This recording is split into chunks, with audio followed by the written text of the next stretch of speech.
ആ അനുഭവങ്ങളുടെ ആഴം എത്രത്തോളം വലുതാണ്? കാരണം അവർക്കത് അവരുടെ കുടുംബാംഗങ്ങളോട് പോലും ചർച്ച ചെയ്യാൻ പറ്റാത്ത വിധത്തിൽ അത് മൂടി വെക്കേണ്ട അവസ്ഥയാണ്.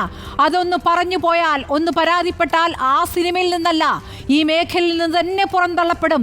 അതാണ് സംഭവിച്ചിരിക്കുന്നത് എന്നുള്ളതാണ്. ഞെട്ടിക്കുന്നു. സ്മൃതി, ഏറ്റവും പ്രധാനപ്പെട്ട കാര്യം WCCയെ പൂർണ്ണമായും പിന്തുണയ്ക്കുന്ന രീതിയിലുള്ള അവരുടെ പ്രവർത്തനങ്ങളെ അംഗീകരിക്കുന്ന, അവരുടെ മൊഴികളെ അംഗീകരിക്കുന്ന രീതിയിലുള്ള ഒരു റിപ്പോർട്ട് തന്നെയാണ് ഇത്.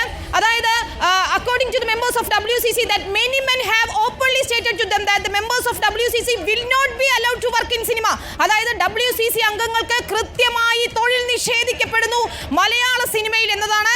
അതായത് ഈ അട്രോസിറ്റീസ്, ഈ സിനിമാ മേഖലയിലുള്ള തെറ്റുകൾ ചൂണ്ടിക്കാണിക്കുന്ന WCC അംഗങ്ങളെ ആരെയും സിനിമയിൽ എടുക്കേണ്ട, സിനിമയിൽ അഭിനയിപ്പിക്കേണ്ട എന്ന് ഈ ഇൻഡസ്ട്രിയിലെ മുതിർന്ന താരങ്ങൾ, അത് പ്രത്യേകിച്ച് പുരുഷന്മാർ തുറന്നു പറയാൻ തയ്യാറായി.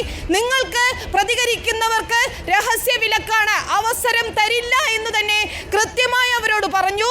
ഇത്തരത്തിൽ അവരെ സിനിമയിൽ അഭിനയിപ്പിക്കുകയാണെങ്കിൽ അമ്മയിലെ മെമ്പേഴ്സിനെ, അമ്മ താരങ്ങളെ അവർ ചോദ്യം ചെയ്തേക്കും, അവരുടെ അധികാരത്തെ ചോദ്യം ചെയ്തേക്കും എന്ന പേടി തന്നെയാണ് ഇതിന് പിന്നിലെന്ന് തുറന്നു പറഞ്ഞവരുണ്ട്.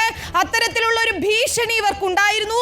ഇത്തരത്തിൽ WCC അംഗങ്ങൾ പറഞ്ഞ വിവരങ്ങൾ അനുസരിച്ച് അവർ അട്രോസിറ്റീസ്, ഈ സിനിമാ മേഖലയിലെ വിഷയങ്ങളെ, പ്രശ്നങ്ങളെ ചൂണ്ടിക്കാണിച്ചവരോടെല്ലാം തന്നെ പ്രതികാര നടപടികളാണ് സ്വീകരിച്ചിരിക്കുന്നത്. ഒരാൾക്ക് മാത്രം, അതായത് the only member of WCC who is getting several offers in cinema is the founder member of the WCC.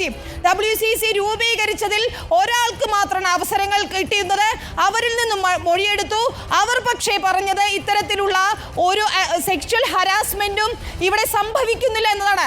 അതായത് WCC ഉണ്ടാക്കിയവരിൽ ഒരാൾ നൽകിയിരിക്കുന്ന മൊഴി അത് ഞെട്ടിക്കുന്നതാണ്. സ്മൃതി, ഇത്തരത്തിലുള്ള ഒരു പ്രശ്നങ്ങളും ഈ ഇൻഡസ്ട്രിയിൽ ഇല്ല എന്ന് WCC രൂപീകരിച്ചവരിൽ ഒരാൾ മൊഴി നൽകിയിരിക്കുന്നു എന്നതാണ്. സത്യവുമായി ആകുമെന്നുള്ള തോന്നൽ WCCയിലെ ഒരു അംഗത്തിൽ തോന്നണമെങ്കിൽ എന്തായിരിക്കും ആ സമ്മർദ്ദം എന്നുള്ളത് നമ്മുടെ മുന്നിലുണ്ട്. വിനീത, ഇപ്പോൾ WCC അംഗമാണല്ലോ വലിയ അംഗീകാരം ഉണ്ടായിരിക്കുന്നു എന്ന കാര്യത്തിൽ തർക്കമില്ല. ഞാൻ വളരെ പ്രധാനപ്പെട്ട ഒന്ന് രണ്ട് കാര്യങ്ങൾ പറയാം. സ്മൃതി, ഇവരുടെ നിർദ്ദേശങ്ങൾ ഒന്ന് ശ്രദ്ധിക്കേണ്ടതുണ്ട്.